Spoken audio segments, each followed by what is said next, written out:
Different team compositions in Limbus company have their own playstyles and mechanics. Some play around resonance, with passives and skills greatly rewarding the player for making chains. Some focus on fueling their extremely important ego skills, and use those skills to inflict unique effects that do insane damage. Others stack up their effects and then nuke down the enemy in a single turn, leaving no trace behind. These unique approaches to combat differentiate teams from one another, and they add complexity to each of them, allowing you to team build and strategize. But when we're talking about complexity, there's an archetype that's a cut above the rest. A team that's widely considered the most unique and confusing composition in all of Limbus company. And that team is Tremor. With a multitude of Tremor subtypes that have their own effects, and a ton of identities, both new and old, fighting for a spot on the roster, Tremor is what I would consider to be the most complex team in the game. And in recent months, I've been on a journey to make a guide for every relevant team composition in Limbus company, covering all you need to know to build and play every team effectively. So today is the day when I finally listen to all of you who kept requesting this guide, as it's time for the complete 2025 Guide to Tremor. In this video, I will go over the identities that Tremor uses, their upsides and downsides, and the unique roles each one fills. Then we'll look at the incredibly important ego skills that provide the team with great amounts of firepower. And after that, we'll look at all the different compositions you can cook up, as well as how exactly you should play the Tremor team for maximum efficiency. But before we start, I have to remind you that most of my viewers are not subscribed. So if you find yourself coming back to my videos or end up enjoying this one, hit that subscribe button. It takes just 1 second and helps me out a lot. Now let's get to Tremor. The overview of the Tremor composition begins with a look at the Tremor effect itself. And even here, we see more moving parts than usual. Tremor on its own has potency and count, and at turn end, the count of the effect goes down by 1. The status does not actually have any effect beyond this if it just stays on the enemy. To interact with it, you need to use skills that trigger Tremor Burst. When an enemy with Tremor is hit by Tremor Burst, their stagger threshold is raised by Tremor potency. Note that while it's not an actual part of the effect itself, most instances of Tremor Burst are followed by reducing Tremor count by 1, with only a select few skills not doing that, while some others reduce it by more than 1. This is what we refer to as base Tremor, because this is Tremor's main effect. However, there are a lot of other versions of Tremor, and you have 2 ways to get them.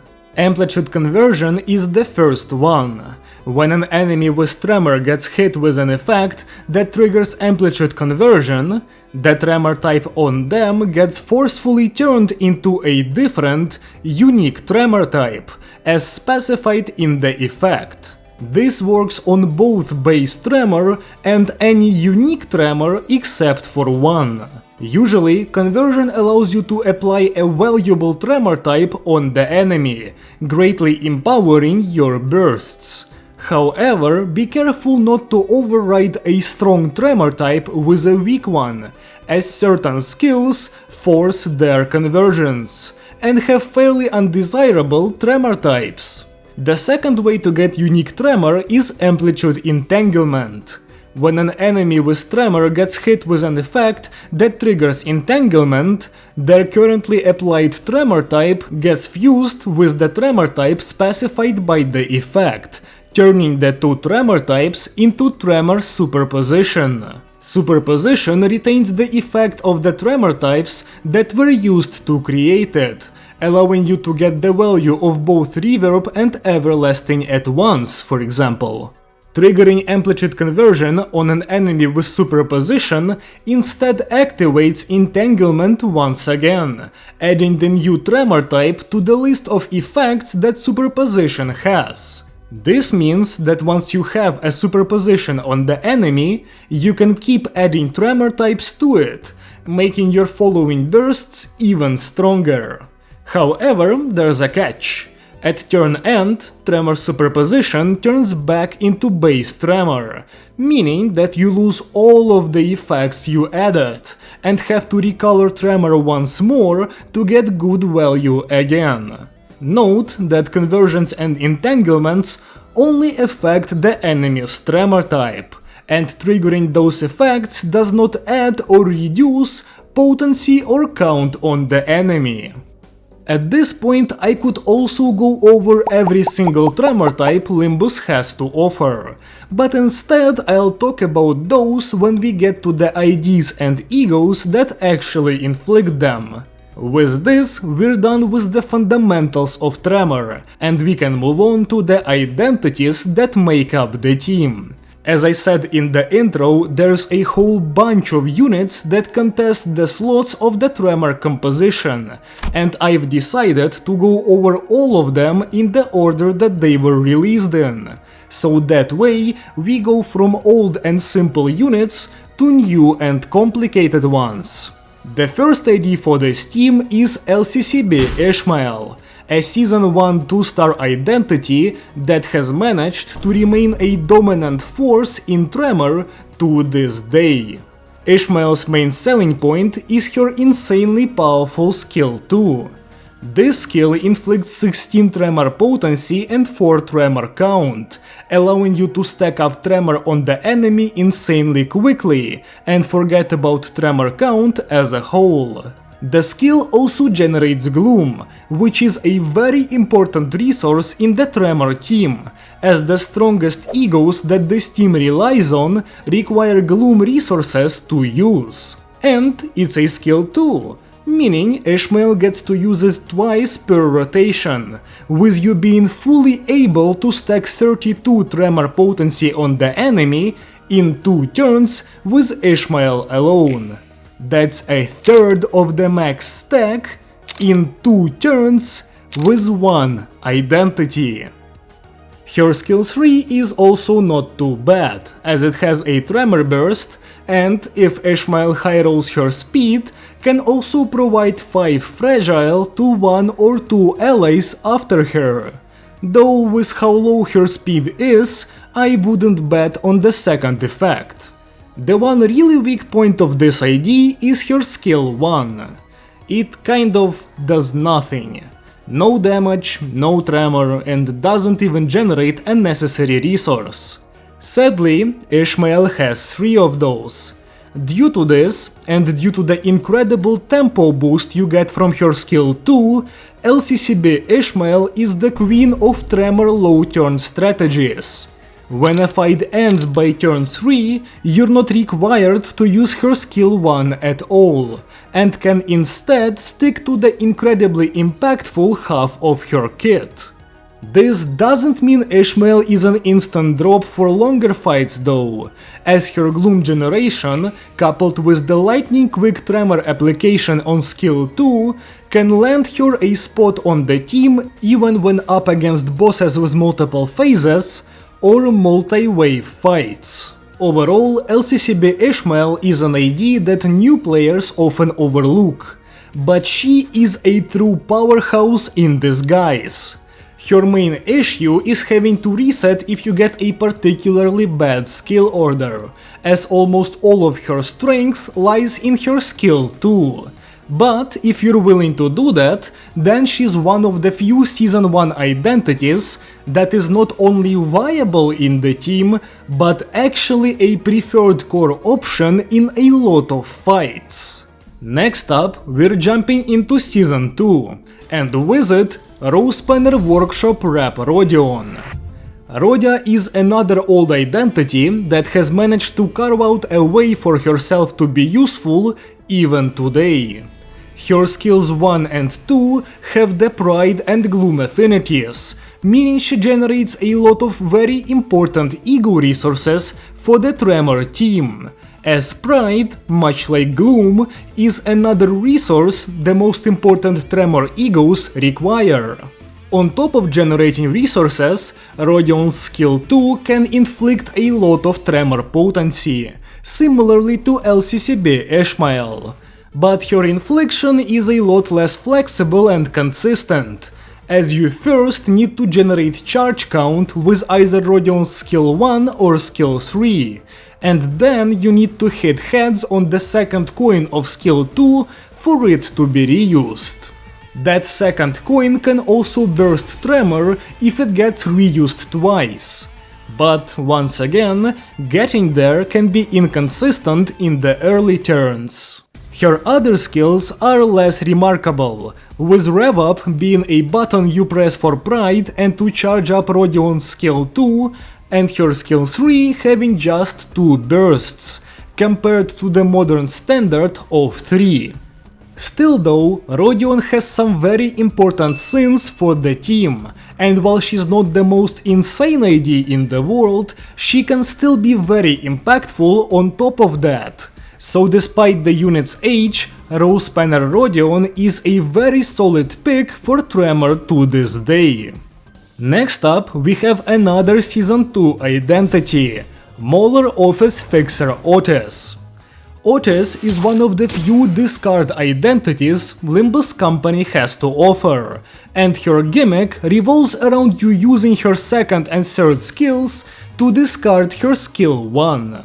The initial benefit of this is getting to use Outis' skill 3 conditional.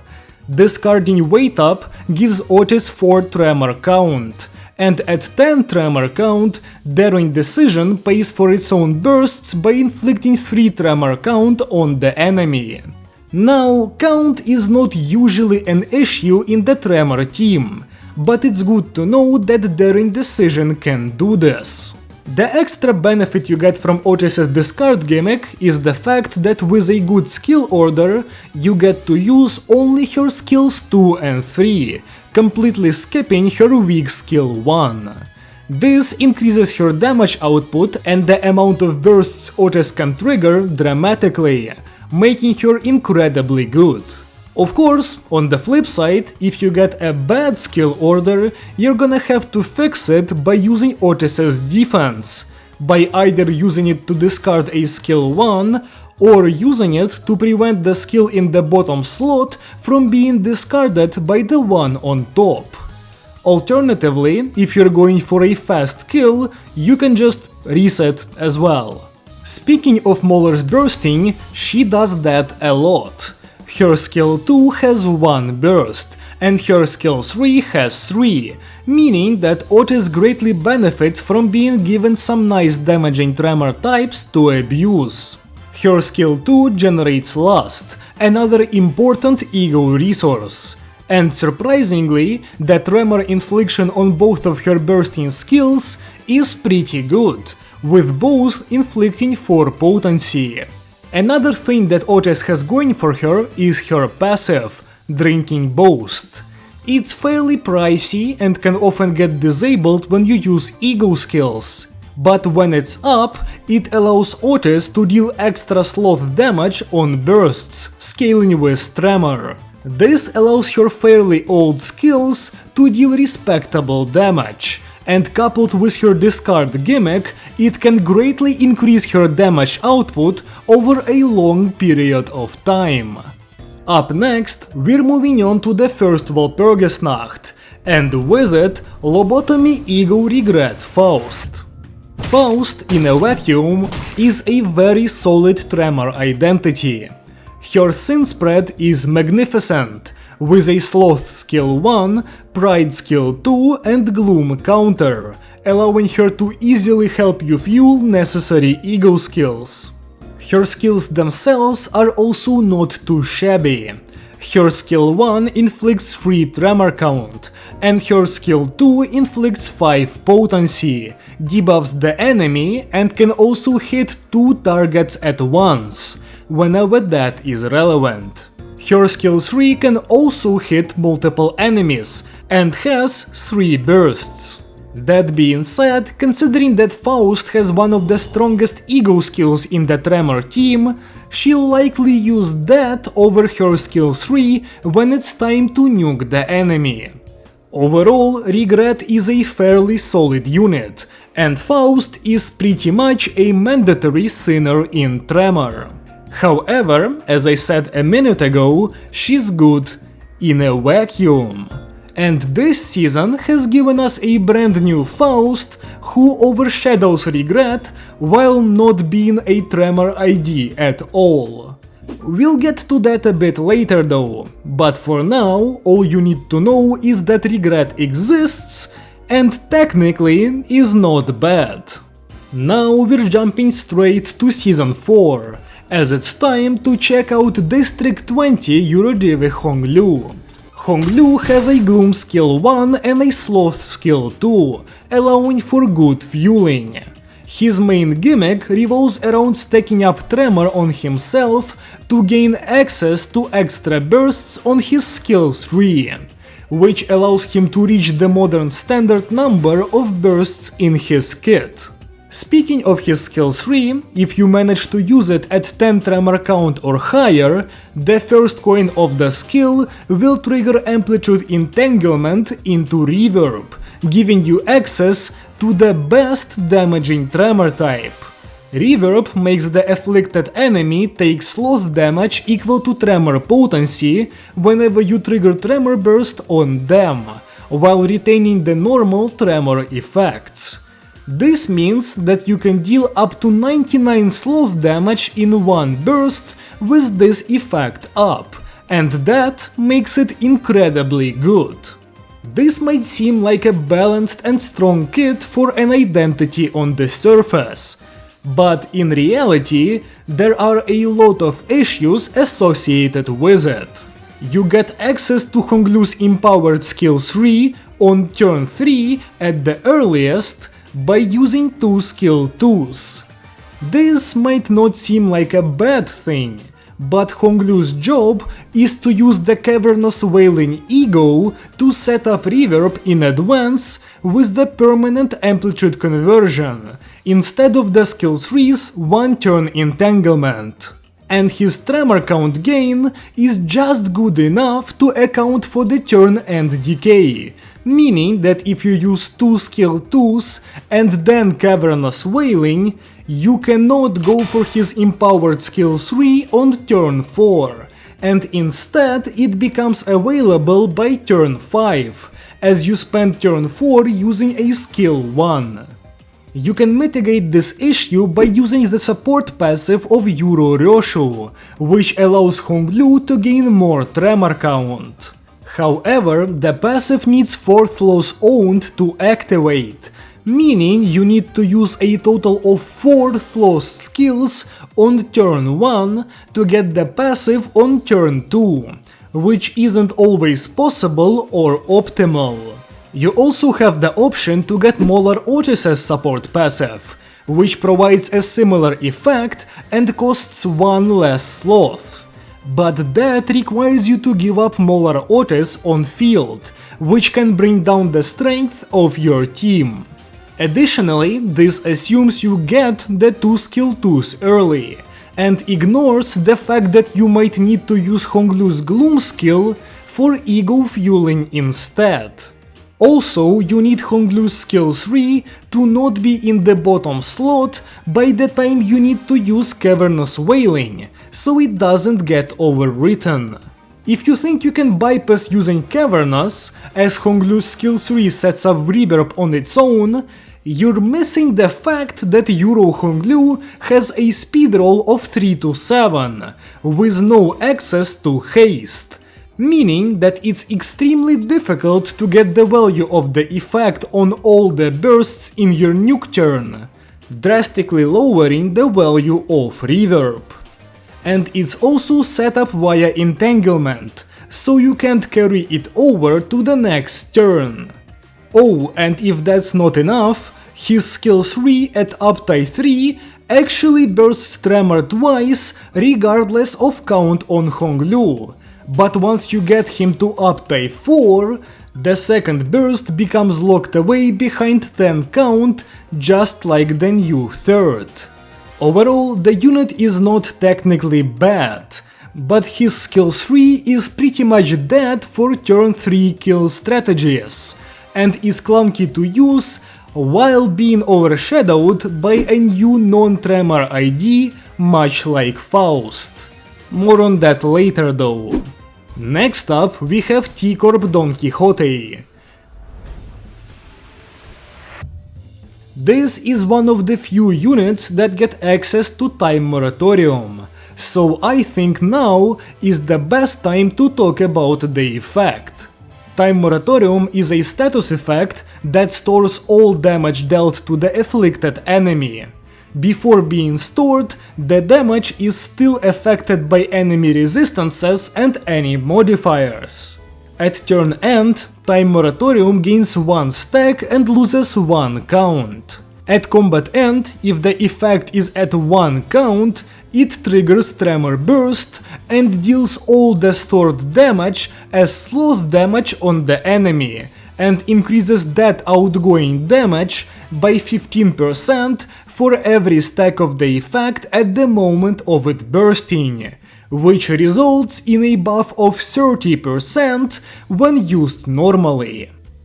Basically, Time Moratorium delays all of your damage into one big hit, and applies a modifier to that hit, while also outputting the damage as sloth damage, allowing you to interact with the enemy's sloth resistance again. There are upsides and downsides to this effect, as it can make or break a Tremor nuke. We'll go more in depth on it in the how to play section though. Back to Dawn, outside of her skill 3 setting up Moratorium, she also gets a very powerful defensive skill. At combat start, it puts Dawn into a state of borrowed time at turn end, where she gains haste and clash power up, as well as fragile based on the effect's count, for 3 turns. The effect also inflicts Dawn with bind after the 3 turns are up, and makes her get staggered if she gets too much bind while the 3 turns are ongoing, but that's usually not that relevant. The really strong part of this skill is the on-use effect. Once the guard has been used, every hit that Dawn takes will inflict 3 tremor against the attacker, up to 6 times per turn. This means you can inflict up to 18 tremor on the enemy effectively every turn, while also generating sloth. This skill can increase the speed at which you stack tremor drastically, but it's enemy dependent. When up against a boss like Lei Heng, Dawn's defense shines, as it can get the full value of its tremor infliction fairly easily.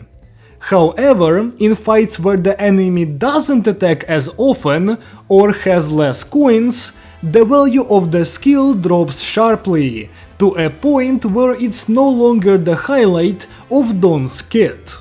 Outside of Moratorium and Dawn's Guard though, there isn't much that's particularly interesting. Skill 1 is pretty bad, as all it can do is give Dawn aggro so she gets hit more next turn. Skill 2 would be pretty average if it didn't inflict a total of 0 tremor, although it is Pride, I guess.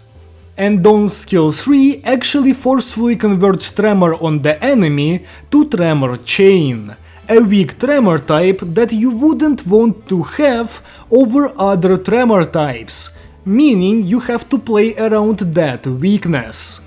Still, Dawn's incredible guard and access to Moratorium often end up giving her a spot on the Tremor team against bosses with no phase transitions. Next up we have T-Corp Rodion. and this ID is just a 2-star T-Corp Dawn.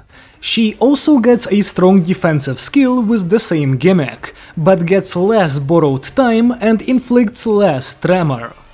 Her sins on her skills 1 and 2 are pretty terrible, and the skills themselves mainly focus on winning clashes to inflict tremor count, which is kind of an anecdotal niche when the entire point of tremor is staggering the enemy so you can't clash as much, and tremor count is already abundant. Her skill 3 also gets time moratorium, as long as Rodya is in borrowed time. And notably, this one does not come with chain added on, so you actually don't have to play around that with T Rodion. Overall, she's not that relevant right now, but she's a good idea to keep in mind in case Dawn gets a non-moratorium Tremor identity while you still need the T-Dawn gimmick for your strategies. Up next, we have Zwei Association West Section 3 Ishmael, a very popular Tremor identity. Zwei Ishmael is a unit with many strengths. Her defensive skill is a clashable guard, which generates pride resources, causes a free tremor burst, and gives Ishmael 10 tremor count as well as defensive stance. Defensive stance kicks in on the turn after it's been applied, gives Ishmael some defensive buffs, and, most importantly, allows her to burst tremor on clash win. And the self-tremor is used by Ishmael's skills 2 and 3 to apply tremor on the enemy. Speaking of tremor application, Ishmael's skill 2 inflicts up to 8, and her skill 3 inflicts up to 24. Outside of Pride, Zwei's sins are not very impressive. What is impressive, however, is how much value this ID can provide in longer fights. When you're using Ishmael's guard over her skill 1, she gets a lot more bursts per rotation, and her self-tremor lets the tremor infliction on her other skills scale up, making her even better at tremor potency long-term than LCCB, although she is still outclassed in that regard when we're looking at short fights and fast stacking. The only real issue with this unit is that you need to press her guard for her to get all her power, meaning a bad skill order can force you to reset. But at this point, you should be able to tell that consistency is Tremor's weak point overall, so this really is nothing new. Next up, we're skipping Season 5 to jump straight into Season 6. And with it, Mao Faust. Yes, that Mao Faust, the Rapture identity that seemingly has nothing to do with Tremor. The reason why she is so good in this team lies in her synergy with the Everlasting Ego skill. Everlasting is one of the most important egos in Tremor, and that skill provides an entanglement into Tremor Everlasting. A tremor type that allows your bursts to trigger extra bursts at a chance that scales with the tremor stack. Applying this entanglement early allows the rest of Faust's team to capitalize on the extra bursts, and also makes it possible to keep adding damaging tremor types into the superposition, which creates an insanely strong nuke turn, as Everlasting then allows all of these damaging effects to re-trigger once or twice on every burst, potentially doubling or tripling the effect damage output of any given skill. The key to getting max value out of this effect is, of course, using it early in a turn, which requires Faust to have speed. And, well, there's no faster Faust identity than the Mao Branch Adept. With her Strider up, Maost reaches a speed roll of 9 to 12, easily placing herself as the fastest identity on the team in almost all of your turns. Outside of Fast Everlasting, Mao can also provide a Sloth skill 1 and Pride skill 2, just like Regret. And if you bring in 2 more identities from H-Corp that we're going to talk about soon, and execute their early turn strategy, Faust can come into the fight and get her Strider without having to use her counter. Overall, this unit is a consistent and powerful slot in Tremor, and she overshadows Regret due to her far more efficient usage of Everlasting. I know it's kinda weird to be using a Rapture Terrorist in the Tremor team, but she is, in fact, your best option. Next up, we're back to the actual Tremor identities for now, and we're looking at Thumb East Soldato Sinclair. Thumb Claire is one of the 2 identities that have access to Tremor Scorch, a potent damaging Tremor type that deals wrath damage on burst and scales with half the value of the Tremor stack and burn stack on the enemy. He applies the effect on his skill 3, but outside of that, his skill 1 and defense can also generate Lust and Pride respectively, while skill 2 is Sloth. Also, his guard is kinda similar to that of T-Corp Dawn and Rodya, with Sinclair inflicting tremor against the attacker upon being hit, as long as he has shield remaining, capping out at 8 tremor per turn. This is where Sinclair's upsides end though, as when we look at his tremor infliction, it's terrible. And the burn infliction he provides for Scorch comes in the form of exactly 7 burn once every rotation. His bursts are average, and his physical damage is decent, but nothing particularly notable. It might seem like I dislike this identity, but really I think he's well designed. Sinclair gives up Tremor Infliction to instead allow you to scale your burst damage higher by applying Scorch. This design doctrine can be seen again in the Hemorrhage identities released later in Season 6, and is overall a fair trade-off. In a vacuum, that is. Enter the real Scorch user, Thumb East Capo Merceau. Merceau was released alongside Sinclair, and well, he's supposed to be the Lei Heng identity, so he's freakishly strong. His skill 2 generates Lust and inflicts 3 tremor. His skill 1 also inflicts 3 tremor but generates Sloth, and his skill 3 applies Scorch while bursting 3 times, much like Sinclair. But the real strength of Merceau lies in his unrelenting spirit state, which he can achieve by using his counter or getting staggered. In this state, Merceau gets haste, starts dealing more damage, inflicts more tremor, and gets access to stronger ammo, which increases his damage again. With all of those buffs, Merceau becomes a far more powerful Scorch identity than Sinclair, beating him in literally every metric: higher damage, more tremor infliction, and crucially, he's faster when setting up Scorch, which allows more of his allies to capitalize on the effect consistently. In longer fights, Merceau becomes truly terrifying, as his Unrelenting Spirit turns into Unrelenting Spirit Shin, further boosting his damage, speed and tremor infliction.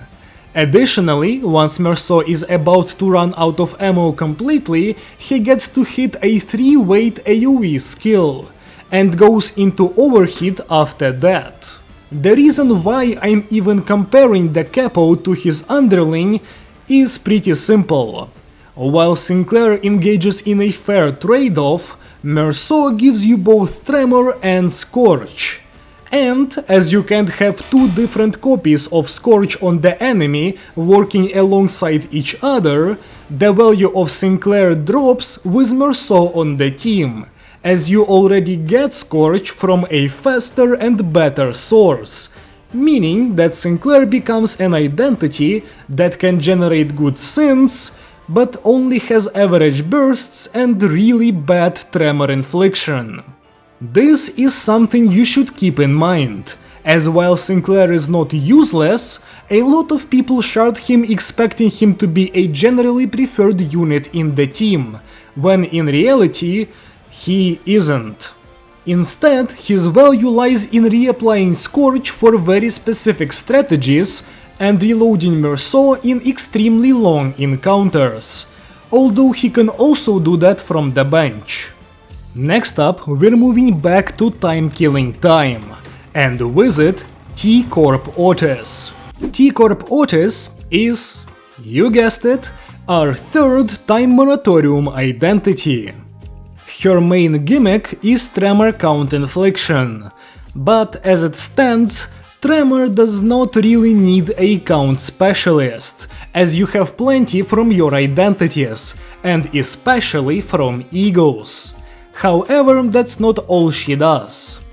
Her skill 1 generates Pride, her skill 2, if used against an enemy with base Tremor, converts it into Tremor Chain, an effect that lowers the enemy's clash power based on their Tremor.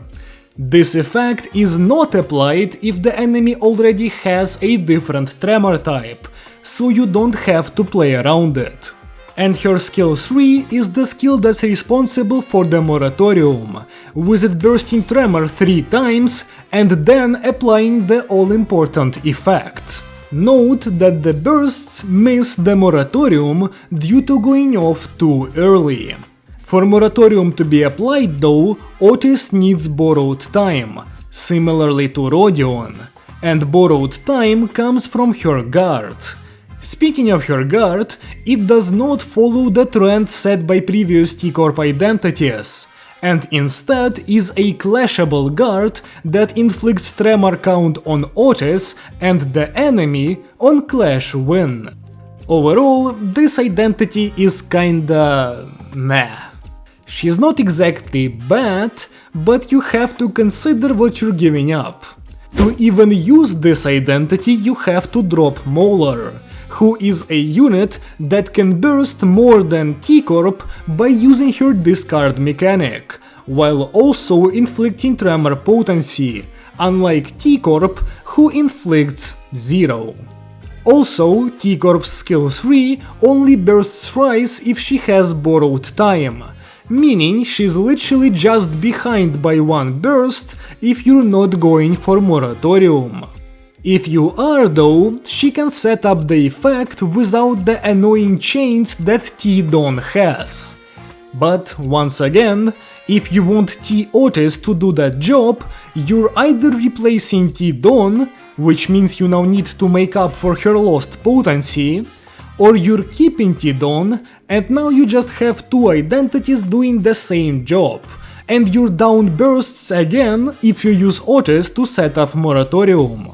For now, I stick to Mauler, and I recommend doing so, but that might change with more content. Next up, it's time to look at yet another Rapture identity in Tremor, Lord of Hongyan Honglu.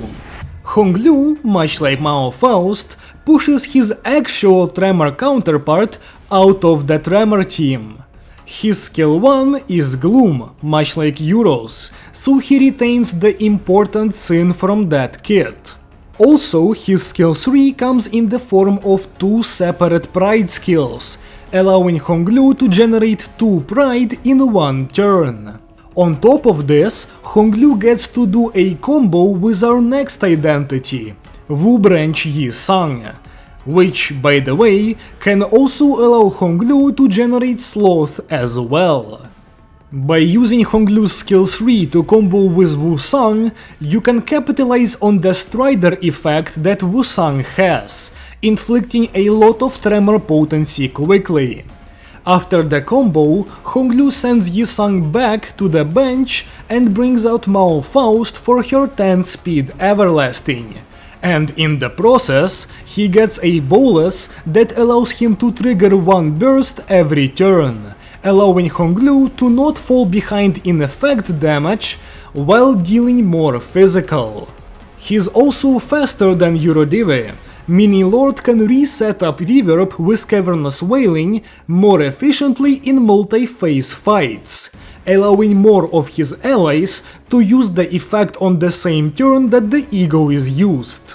Overall, as much as it pains me to say this, Lord Honglu is a great pick in Tremor, and you should run him.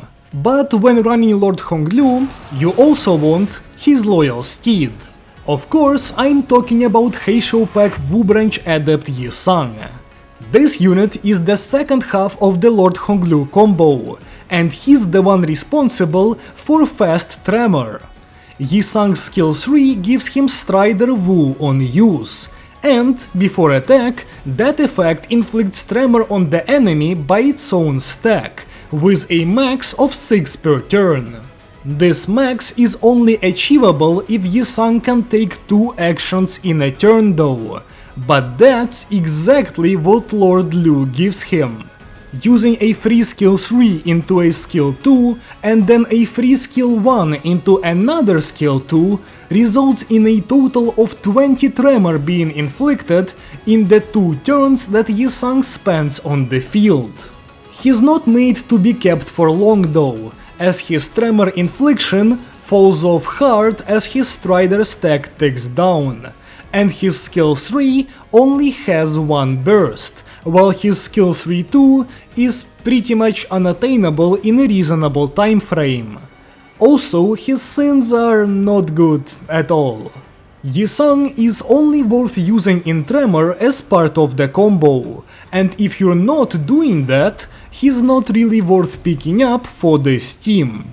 Also, by the way, Concussion only buffs the stagger threshold raised by Tremor Burst, and has no effect on damage inflicted by Reverb, Scorch and Hemorrhage, as all of those effects directly scale off of the Tremor stack on the enemy, so Yisang does not have that going for him. Now let's move on to the world of Hemorrhage, starting with Ancorp Ego Contempt O Ryoshu. Ryoshu is one of currently 2 identities that have access to Tremor Hemorrhage, a damaging Tremor type that's very similar to Scorch, but deals last damage instead of Wrath and scales with bleed on the enemy instead of burn. Ryoshu applies the effect on her skill 3 and skill 3 too. However, outside of Hemorrhage infliction, she doesn't provide much. Her sins are bad, as the only last you can get from her is not available before the nuke turn. Her Tremor infliction is pretty much non-existent, and even her empowered skill 3 only bursts once. Also, to even get to her skill 3 quickly, you need 2 last resonance for her passive, so you always have to keep that in mind.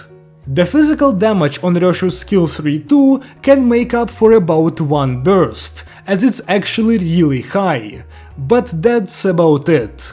If you have her and you don't have the other Hemorrhage option, you can use her for the effect in fast clears.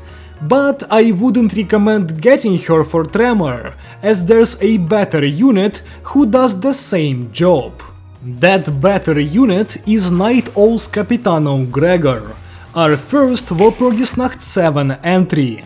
Gregor, much like Ryoshu, sets up Hemorrhage with his skill 3, but unlike Ryoshu, that's not all he has going for him. His skill 3-2 gets 2 to 3 bursts instead of Ryoshu's 1, and still deals high physical damage on top of that.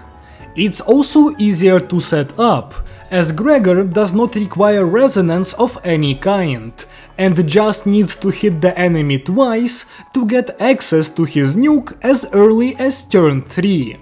Also, his skills 1 and 2 generate actually important sins in Sloth and Lust. That being said, Gregor is far from flawless, as his Tremor infliction is also bad, and while he is an identity with haste, his base speed is below average, meaning you need to use his skill 1 or defense right before the nuke turn just to give him a normal speed roll of 4 to 7. Also, as Gregor is an identity with a unique Tremor type, he benefits from being placed earlier in the deployment order so that he can go first in case of a speed tie with another ally. Still though, he does a far better job at setting up hemorrhage than Ryoshu, and if you want that effect in your team, Gregor is the option you should go for, although he is Walpurgisnacht locked, so you need to be patient. The final identity I want to go over in this video is the second unit from the 7th Walpurgisnacht, Jong's office rep Ishmael. This ID is the third Ishmael variant fighting for a spot in Tremor, and she provides her own strength, instead of copying Zwei or LCCB. Ishmael plays around the gimmick of her passive by matching the color of her skills to the color of her suit. She's overall a pretty unique and interesting identity, so if you want to learn more, I recommend you watch my review of her, because today we won't be diving deep. What matters for Tremor is that upon matching the colors, Ishmael bursts Tremor, meaning she can burst every turn with a good rotation. Doing so also gives her Bright, and upon stacking that effect to 5, Ishmael gets to unleash Kozan, a high damage free skill 3-2 which bursts Tremor twice. However, this ID has its own drawbacks as well. Her Tremor infliction lags behind that of other Ishmael identities by a lot, and her gimmick only really works for fast kills when using Ishmael's red suit.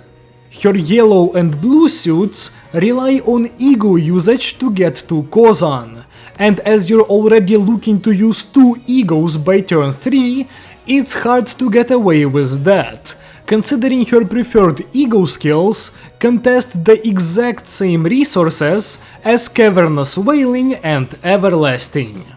Her amount of bursts is also not abnormal, with Zwei being able to burst just as much while applying a lot of Tremor in the process, in order to make those bursts stronger.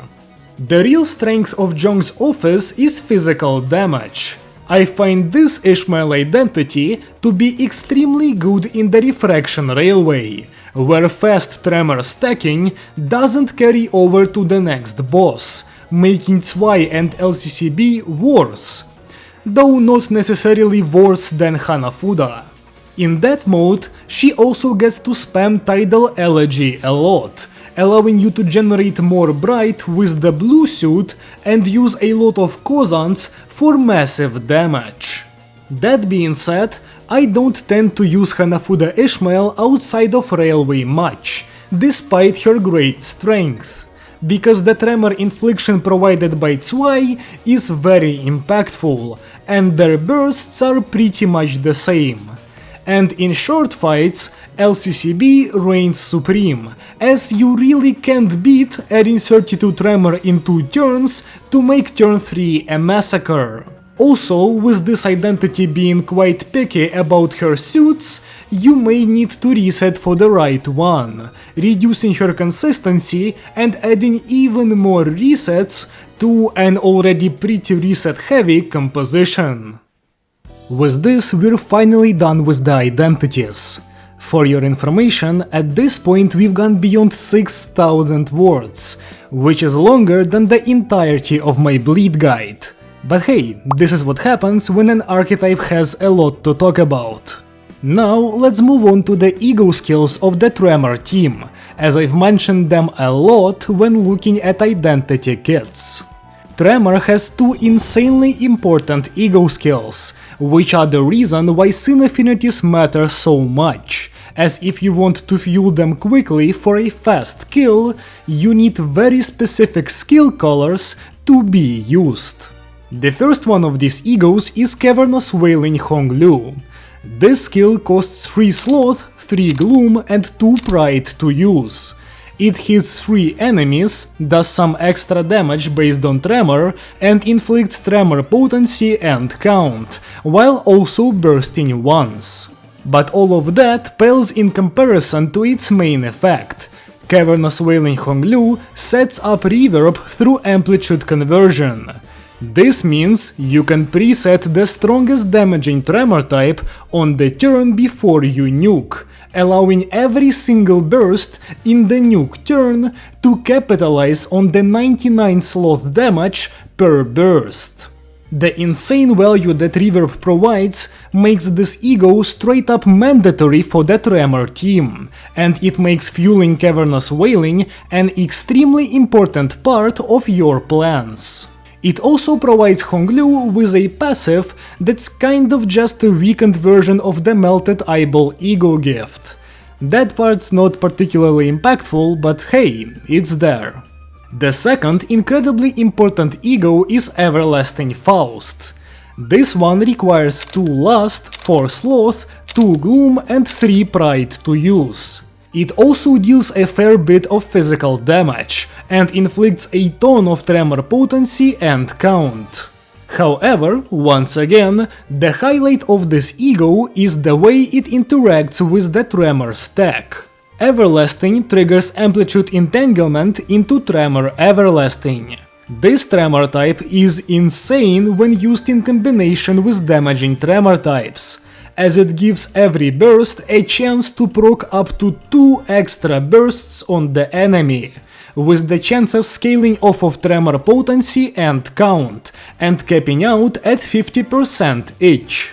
Typically, the potency-based cap will be at 50%, with the other hovering somewhere around 20%, meaning, on average, you will trigger 1.7 bursts every time you burst Tremor. Though it's all luck and probabilities, so there's a chance to get no extra bursts or triple every single one for 1,000,000 damage.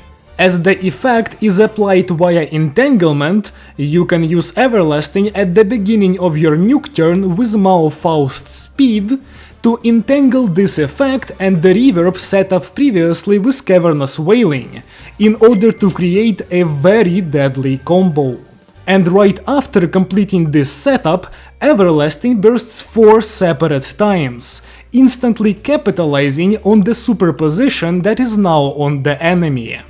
The entanglement also provides the extra value of allowing you to stack Scorch and Hemorrhage on top of the already powerful superposition during the turn, further increasing the damage output of every burst after the setup to unimaginable amounts. Cavernous Wailing and Everlasting are the 2 egos that make Tremor one of the best teams for low turn clears on bosses, as they make your effect damage skyrocket as long as you fuel them efficiently. However, while these 2 are your bread and butter, Tremor does have a couple more egos you can use under specific conditions or through Superbia. Crushbound Past is an AoE Sloth Blunt nuke that gets stronger with Tremor on the enemy. It also inflicts Tremor potency and count, and bursts Tremor up to 4 times.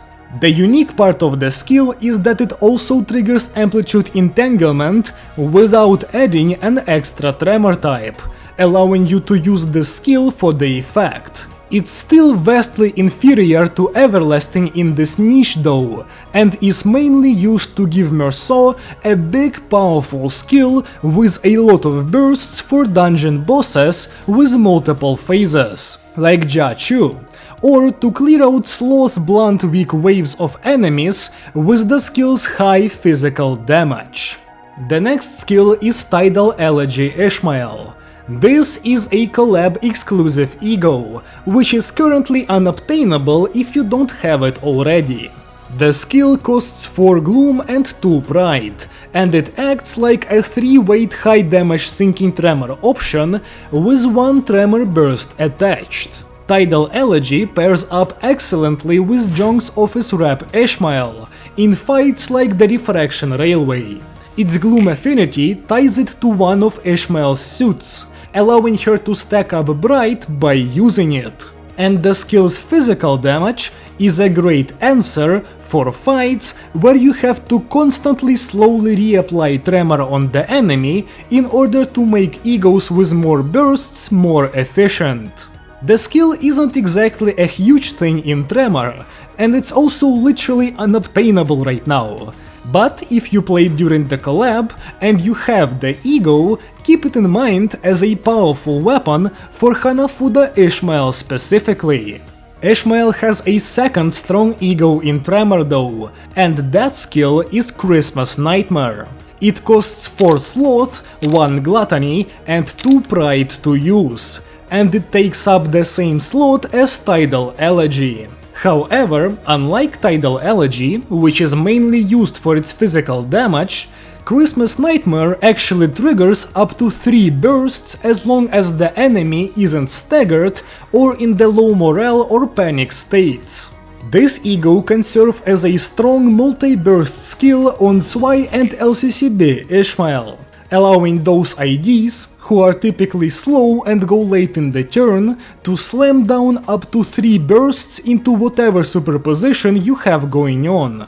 Hanafuda can also use it in a similar way to Tidal Elegy, as Christmas Nightmare also lines up with one of her suits. But the strength of the ID and the ego don't align as well, so it's not as powerful in the same niche. Also, if you have a Superbia or some leftover resources in a dungeon or long fight, you can use the skill's Corrosion variant, as it can trigger up to 4 bursts instead of 3. The only real issue this ego can face is the fact that Tremor, by design, easily staggers enemies, so having bursts rely on the enemy not being staggered makes it very difficult for them to actually come online consistently, if at all. There are a couple more ego skills that can inflict tremor or trigger bursts, but really you're going to stick to your bread and butter and utilize the 3 egos I mentioned on very rare occasions, so there's no real point in going over those. Just know that Unbrilliant Glory Gregor is an AoE nuke that scales with Tremor on the enemy and can clear out waves, while Bind's Outis can trigger 3 bursts in its Corrosion variant, making it a powerful nuke for end of dungeon bosses when you have a lot of resources. With this, after what feels like an eternity, we're done with all the little moving pieces that make up the Tremor archetype, which means that we can move on to building the team. You start this process by choosing a Faust and Honglu identities, as they're the holders for the Cavernous Wailing and Everlasting Ego skills. As much as it is uncanny, the 2 best options here are the Lord of Hongyan and Mao Branch Adept, so pick those up if you don't have them already. After that, you want to make your Lord Honglu a lot more impactful by giving him Wu Branch Yisang for the combo. You'll be swapping Yisang out for Faust mid-fight, so that means we're still left with 5 slots. Another no-brainer is Thumber Saw. He's got every niche covered, so you'll always be running him. Molar Outis, despite her age, is a pretty easy identity to slot into the team. She bursts a lot and inflicts decent potency. That's very generally applicable, and thus pretty valuable. After that though, the team can take different forms depending on who you're up against. The Ishmael slot is something I've discussed already in the Identities section, but in short, LCCB is the absolute queen of fast Tremor stacking, so she's on the team for any kind of fast 3 to 4 turn clears, aka she's a must-have for one-phase fights. Zwei can be slotted in on fights with multiple health gates, like Jiamu, where her flurry of bursts and comparable but slower tremor infliction get to shine. Hanafuda is more of a refraction railway pick if anything, as while she definitely deals huge damage and gets a lot of bursts in, those bursts are a lot less valuable without the extra tremor from the other two options. So if you're clearing out waves or fighting enemy after enemy without being able to keep your tremor stack, she's a great option. T-Corp Dawn is an identity that's here mainly for the potency, and for time moratorium whenever that effect is beneficial. She works well against enemies that can hit her a lot, letting her get value from her defensive skill, but if the enemy doesn't have great coinage, she's far less valuable and is completely replaceable. In longer fights, her potency-focused value can also lead to her not being all that impactful in the latter half of the fight, while the potency is stuck at 99, or if the enemy wave changes and you lose all of it instantly. Rose Penner Rodya covers your needs for Pride and Gloom, making her very important against longer bosses. However, if the boss is at the end of a dungeon, for example, she's not as necessary to bring in, because her firepower is not exceptional. Also, if you're spending a Superbia charge on Cavernous Wailing in a low turn clear, she can also be skipped. Alan Gregor is another pretty valuable identity, due to him providing hemorrhage, multiple bursts and good physical damage. A good team that focuses on nuking down a boss with time moratorium in 4 turns looks something like this. For no Superbia gaming, you can replace smaller Outis with Rose Penner Rodion. The reason why I'm looking at 4 turn clear teams is pretty simple. They're a lot more reliable. It's true you can swap to a team that looks like this, but it's a whole lot more luck based. So while it's there and I have now made you aware of the team's existence, I don't recommend building that unless you want to brag to your friends about a cool clear you got, or something. For longer fights with health gates, like Jamu, you can go for a team like this. Rose Rodion will help supply the resources for reusing your main egos, so she's pretty useful here. Against Refraction Railway 5, you want high firepower, so a team like this can work really well. You can also replace Hanafuda Ishmael with Zwei here, as potency still matters, and it's not like ego usage is unique to Jong's office. You can swap around certain slots depending on which identities you have and the specifics of the enemy you're up against. But make sure not to lose track of the resources you're generating, and to not go too hard on all the new flashy identities with a lot of bursts, while forgetting to stack up potency for those bursts to be any good. With this, we can move on to the final part of this guide, and that is how you should play the Tremor team.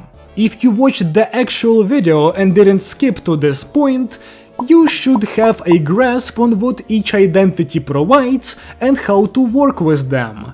But I'll recap it anyways, because looking at the insane word count in this script makes me think this video will be over 1.5 hours long, and an average human cannot endure listening to my awful voice for that long.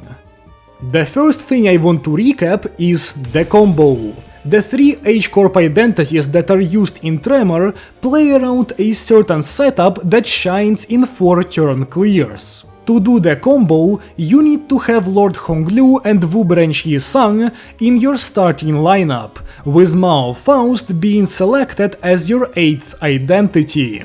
On the first turn, you need Honglu's skill 3, which means the combo is inconsistent, but worth it if you're willing to reset. Once you get the skill 3, you use it to combo with Wu Yisang, inflicting up to 11 tremor in the first turn if you get Yisang's skill 2 as well, by utilizing the Strider effect up to its cap. On the second turn, Honglu defends, allowing Yisang to hit an extra skill 1, taking advantage of Strider again and inflicting up to 9 Tremor on the second turn before swapping out. On turn 3, Mao Faust swaps in and gets her free skill 3 from Lord's passive, which sets up her Strider on the next turn, allowing you to use her skill 1 or skill 2 instead, providing extra fueling for your egos. This is also the turn where Honglu can go for Cavernous Wailing to set it up for turn 4. And on turn 4, Mao Faust uses Everlasting with her newly acquired speed, while Honglu takes advantage of the bolus given to him by Yesung to get a burst in for more damage. The actions of your other identities are a lot simpler. LCCB Ishmael looks to hit both of her skill 2s before the nuke turn comes, and during that nuke turn she wants to use her skill 3 to take advantage of its burst. Her high rolling speed during the nuke is great for some fragile infliction, but it's not something you can control. T-Corp Dawn wants to keep pressing her guard and redirect as many coins into herself as she possibly can. Before the nuke turn, if you are going for Moratorium, you need to use her skill 3. Note that if Honglu goes before Dawn, it's over and it's time to delete Limbus Company. But if you place Dawn in front of him in the deployment order, then, in case of a speed tie, she will go first, making it more likely for the setup to go through. In a 3-turn clear, Dawn effectively has a speed roll of 8 to 11 compared to Honglu on the second turn, which is the timing at which you will be using her skill 3. Her haste drops by 1 if you want to set up for a 4-turn kill though, meaning that with Dawn going up against Honglu's speed roll of 6 to 10 with 2 Heishous, the setup loses consistency. And while we're on Dawn, let's look when Time Moratorium is good and when it's not. And actually it's really simple. If the enemy is Sloth weak, they're a prime Moratorium target. If they're neutral, Moratorium will provide a 30% damage boost, making it very impactful. However, if the enemy is Sloth resistant, Moratorium's conversion of all damage into Sloth damage will backfire, resulting in either a very small damage increase or, in the worst of cases, a full-on damage loss. Another thing to remember with this effect is that by storing all damage before nuking, you can deny bosses the ability to switch between phases if those phases are tied to HP thresholds. This is mainly an upside against Lei Heng, who loves using turn-skipping moves, but it might come up more in the future. It can also be a downside, as on bosses like Jiamu, you can end up wasting turns waiting for the effect to pop. Back to Identities, Thumbcapo Merceau wants to drop into his Unrelenting Spirit stance before the nuke turn for the increased speed. If you're fighting Lei Heng, the boss takes care of that for free by staggering Merceau instantly, but on other encounters, you will need to use Merceau's counter to force the ammo change. Depending on whether the encounter is long or short, you might want to either rip the counter instantly or wait for a couple turns before using it to make sure you don't run out of ammo too fast. Molar Outis is self-explanatory. Use her skills 2 and 3 to discard her skill 1. Never press her skill 1. Keep your skill 3 for the nuke turn. Use Outis' defense in case of a bad rotation if you don't want to reset. Similarly, Rose Penner Rodion is also easy to understand.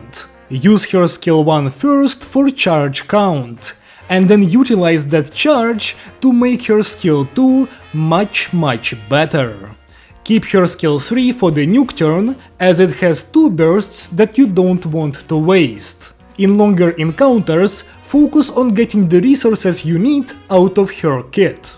When using Zwei Ishmael, you want to replace her skill 1 with her guard, which is skill order reliant and inconsistent. However, once you do so, her skills 2 and 3 will get the self-tremor they need to start inflicting tremor on the enemy, and your bursts will skyrocket due to defensive stance and the on-hit effect of Ishmael's skill 3. Hanafuda Ishmael has a whole less unique gimmick, so go watch my video on her if you want to learn more. Alan Gregor has to hit the enemy with 2 skills to get his skill 3 too, which is incredibly easy to do. Make sure to use his skill 1 or defense before the nuke turn though, as they provide haste, which brings Gregor up to reasonable speed. Also, let him clash with the enemy for more bursts and a tiny extra bit of tremor potency. The rest of the identities are either copying someone else's gimmick or are the most straightforward identities known to man, so you can figure them out. Remember to look at the right side of your screen to keep track of which resources you lack for Cavernous Wailing and Everlasting, and don't shy away from using Superbia on Cavernous Wailing, as it costs a lot of gloom. In case you're fighting an enemy group, just hit them with egos. Tremor IDs don't do AoE all too well, with the exception of Thumb Merceau being able to nuke down 3 targets at once while providing a tremor type. But tremor egos can be quite good. Crashbound and Unbrilliant nuke waves like no other. Cavernous Wailing hits 3 targets and applies reverb. Legerdemain is a cheap AoE skill with a burst. Christmas Nightmare Gregor is fairly easy to fuel and hits 5 targets. Ishmael's version hits less targets but gets more bursts and is easier to fuel. Bind's Outis can be used for AoE as well, and even Everlasting, when overclocked, hits 3 enemies at once, although then the skill becomes too expensive to use reasonably. You'll mostly stick to the big WoW nukes, but the Tremor team does give you some options, so that's nice. And just like that, after over 9,000 words, we're done with the Tremor team. I wasn't kidding when I called it the most complex team in the game, because that's exactly what Tremor is. Honestly, I'm both excited and scared for Canto 10. Because surely the Merceau Canto will be all about Tremor, and it has the potential to either further expand on the many variations of this team that are specifically crafted for fights of different lengths and gimmicks, or to streamline it into 7 identities with the exact same gimmick, like what happened to Rapture. Honestly, it's a fun team to try things in and experiment, but a lot of it is very luck-based. Even the really cool Lord Honglu combo hinges on you getting his skill 3 on the first turn, which instantly makes 2/3 of your attempts completely bricked, and if you stack the chances to get favorable rotations on the rest of your identities on top of that, you'll see that the number of valid Tremor low turn clear attempts is very low. So honestly, this team is for the most dedicated of fans. If you're looking for something strong and simple, Tremor is not for you.